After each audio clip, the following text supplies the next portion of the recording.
Hi folks, this is Jack in the training department. Welcome back to another episode of Teardown Tuesday. And today on our teardown tray we have kind of an oddball, and to be honest I have no idea what this thing came out of. It's a 3/4 inch brass valve, quarter turn. It's a ball valve with some kind of drive or switch box on it. We'll open that up and see what it is, but I have no idea what this is from. It's got a lot of pipe dope on it. It could have been used for fry oil, and it could have been used for water, but I don't see any signs of what it was used for. Looking down on the inside here, there's a little bit of green corrosion on the brass, which makes me think it controlled water, but to be honest I have no idea what it's from or really how it works, but we'll figure that out. So taking a look at the label that is on it here, Dynaquip customer wiring 220 volt AC, it's showing that we have a common white wire, and you can see the end's been cut off, but you can still see there's a white, a green, and a black. The white is the common, and it looks like the way this is set up, we give it an open command with a black wire when we energize black and white, and we give it a closed command if we energize green and white. So if you didn't know that and you just grabbed this cord and tried to wire it up, you'd probably have it wired up wrong. But we've got a part number, we've got a serial number, we have a 3/4 inch size, so that's this, and this is the NPT thread on the ball valve. We talked about national pipe thread in the past. This is 3/4 inch pipe thread, and then it's saying that we need 220 volt AC 60 hertz to function, to make this valve work. So let's go ahead and open it up here and see what's inside. So we got 4 Phillips screws to hold this cover on.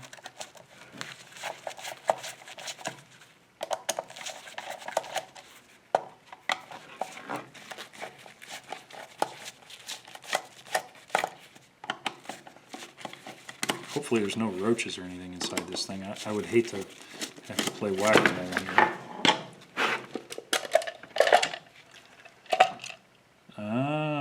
Interesting.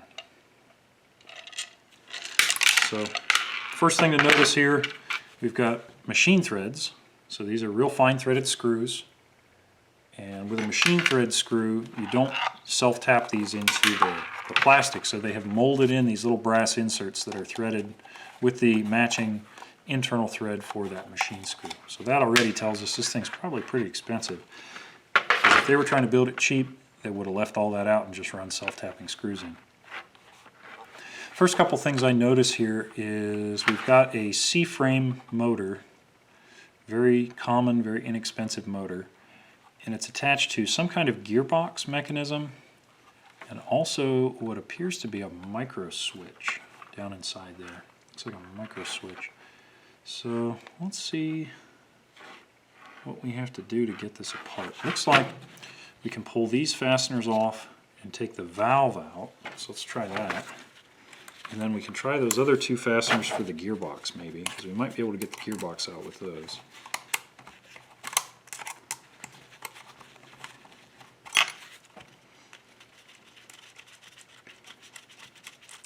So once again we have machine threads. These look like stainless fasteners too, so these are not cheap fasteners.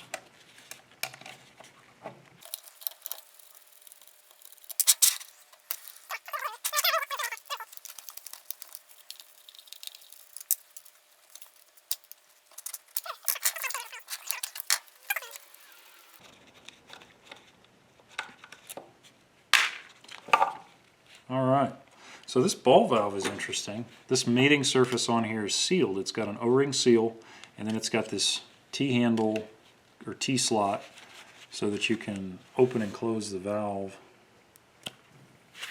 with that T-slot drive. That's pretty interesting. So this ball valve is made for a motor-driven application. Oh, something dripped out. Looks like water, dirty water.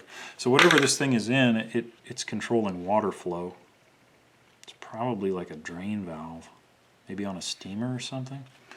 But the ball valve is pretty straightforward internally. It's just got an interesting drive on it. I don't think we can get too much more of that apart. We would probably have to spin the whole ball valve apart. We may be able to pull this plunger out, but no, looks like it's pinned or fixed. Doesn't want to just pop right out of there. And that plunger may actually go together from the inside. So these valves split apart along this seam. We can try and take it apart here in a minute. Set that off to the side for now. So let's take a look at our controller and see if we get these two out, if we can get this whole mechanism out.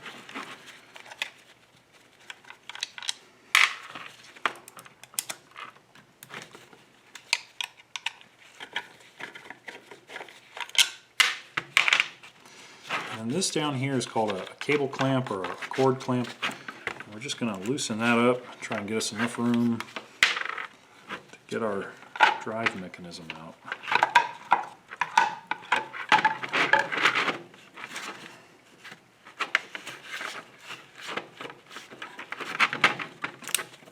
Alright, so we'll pull that through and set that off to the side again.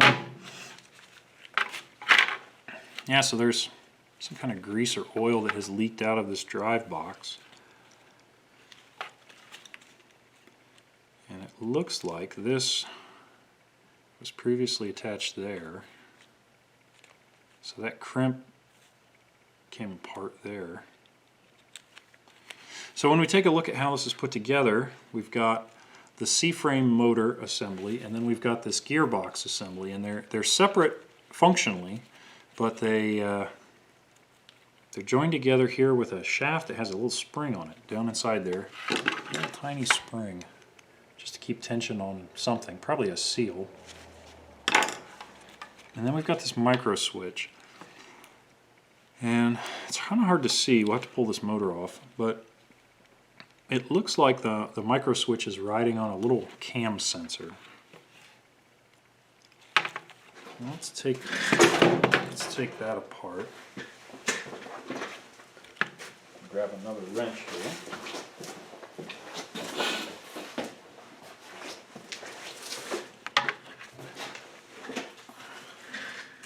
This may have been our failure, but I may have just pulled that off of there, getting this out of the housing. It's hard to tell. But this was a failed part. It was a used part that came back, so that may have been why this thing failed.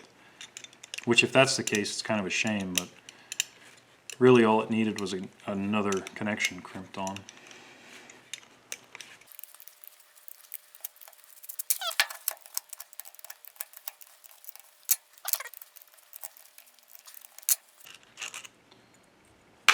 Alright. So the interesting thing here to notice in the wiring, before we pull this apart, there are only two wires going to the motor.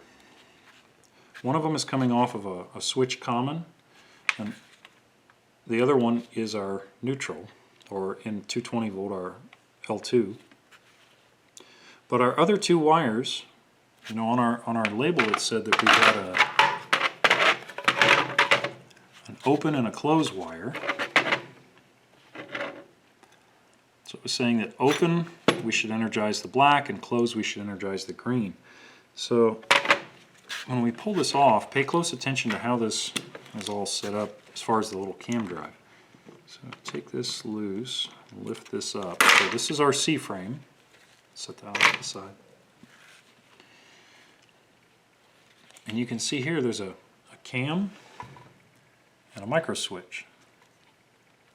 And if we spin this motor drive, oh, that's interesting. You may be able to get something to happen here. No. Looks like we've actually unslotted the gear teeth here, unless they're stripped. It's kind of hard to tell from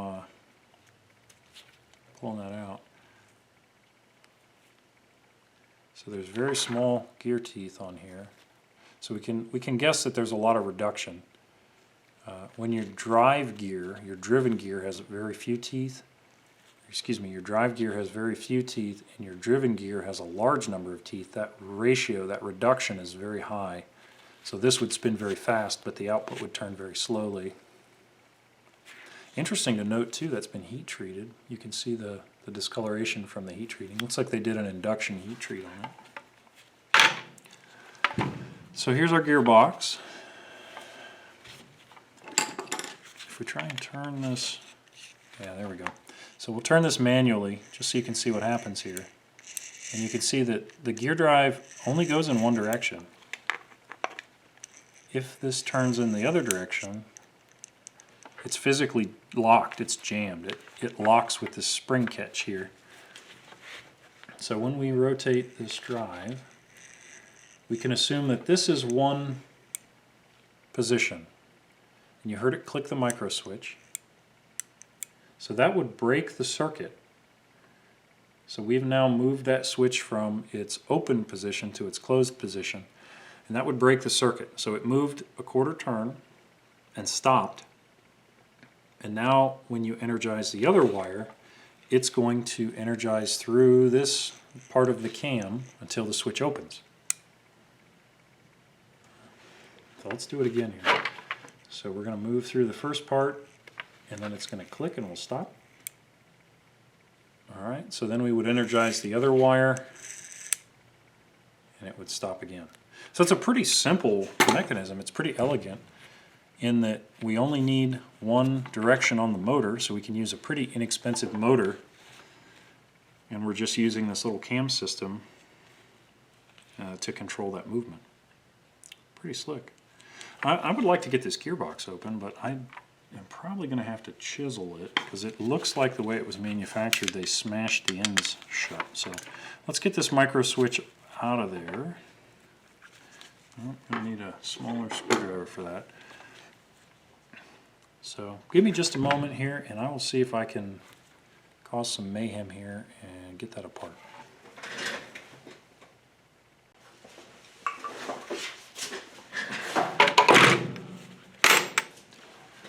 Alright, so to get to this point, I took the cold chisel, put this in a vise, and basically peeled these mechanical fastenings apart. And what they had done is usually called a swedge, where they drove a tool down in and expanded that metal out to prevent this cover from coming off.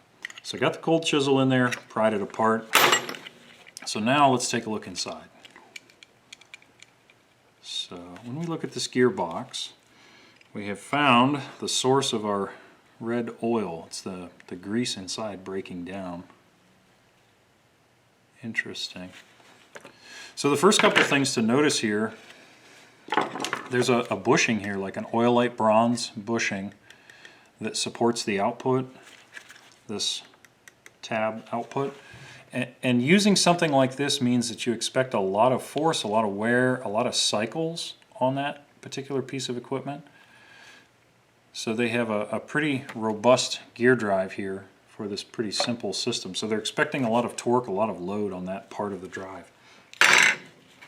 So now when we look in here, it's almost like clockwork, right? Our drive for the motor comes in here. In fact, let's find that, slot that in there. So our drive from the motor comes in like that. Yeah, so it keys in there, and it was actually keyed in earlier, but the way this bushing is put together, it has some play in it, so it allows for some alignment adjustment, I guess, is what they're doing there. So you can kind of set, call that lash. You can set the teeth spacing. So let's go,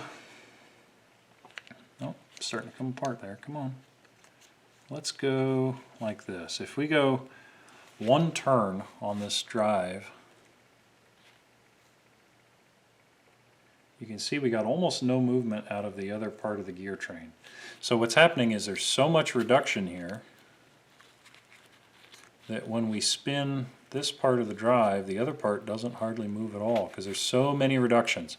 So we've got the small toothed gear on our motor turning that larger toothed gear, and that has another smaller toothed gear that drives another large gear, so we have another reduction, which in turn drives another small gear, which drives another large gear, which then drives another small gear that drives a final large gear. So if we look at how many reductions we're going through for this entire system, we've got 1, 2, 3, 4. So we have 4 separate reductions. And if we were to take these apart and count all the teeth, we could then figure out exactly what the ratio is from the input at the motor to the output on here. And since we're only going a quarter turn at a time, this is going to be a really high ratio drive because we want a lot of torque, but we don't want a lot of speed. And that's exactly what gear reduction gives us. Gears act like a lever, so we have all this leverage from center to center across each reduction, and we eventually create a lot of torque here, even though our motor does not have much torque when it first spins. Interesting. The other thing that's interesting in here is the material the gears are made out of. They're made out of I can't tell if it's like a sintered bronze maybe, but it's a metal gear, and that metal gear means that the teeth will take a lot of torque. You can put a lot of load on these teeth before they're going to fail or strip.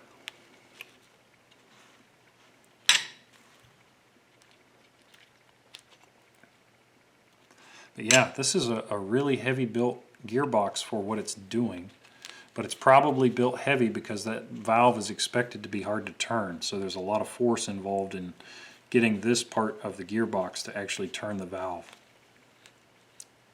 But it's not stripped. Everything in here looks like it's in good shape. There's the adjustment bushing that was swiveling around earlier. All right. So at the end of it here, it looks like really the failure might have just been this broken spade terminal on the motor. And if the tech had pulled it apart, they probably could have replaced just that spade connector and repaired it. But you don't always expect people to take apart sub-assemblies like this. It's usually easier to just put in a spare part. But in this case, it's always good to at least look and see if there's anything obvious like this broken spade terminal. Before we wrap this up, let's take this ball valve apart. Now these take a lot of force to disassemble. I can't do it just here on my hands. I'm going to take it over the vise. So I'll be right back.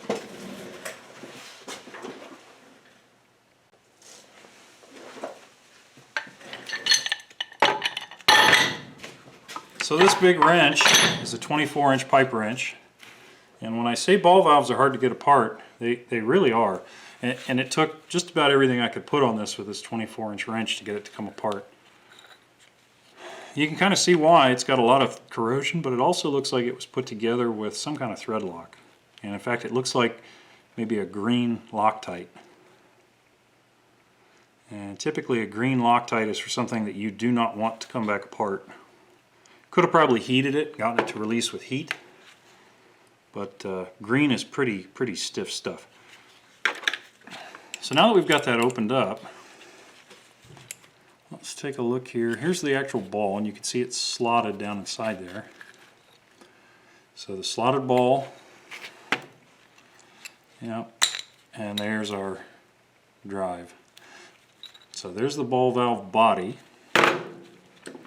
There's the ball valve drive. You can see it's slotted to go into the ball like that. And then our motor drive would slot into that and turn it quarter turn increments from our micro switch. That's how we would close that valve. The valve actually seals against these surfaces inside. These are just inserts that are pressed in. And this one is pretty soft, but it's pressed in. It's not going to come right out. So this is the sealing surface here. All right, so this was an interesting one. There's a lot going on in here. And just based on the number of components and the complexity of this assembly, you can guess that this is probably a pretty expensive service part. There's some precision here in making all these gears, making this gearbox, making a nice valve that actually seals, and then we have an entire motor assembly that's driving it, along with the micro switch to control it. So I would not be surprised if this is a very expensive service part. But that's how it works. It's all the principles involved. Thanks for watching. I'll see you next time. Hi folks, my name is Jack Kell and I'm a Senior Technical Trainer for SmartCare. The video you've just watched is part of a larger series of technical training videos we make available to our technicians at SmartCare. If you found this interesting and you'd like to see more, please subscribe. I'll be releasing a new component teardown video every Tuesday in 2022. If you're already a SmartCare technician and you have a part that you'd like to see me tear down, please reach out to me internally for shipping instructions. If you're not a SmartCare technician, but you or someone you know would like to learn more about a career as a service technician specializing in commercial restaurant equipment, please check out our open positions at www.smartcaresolutions.com/careers. Thanks for watching.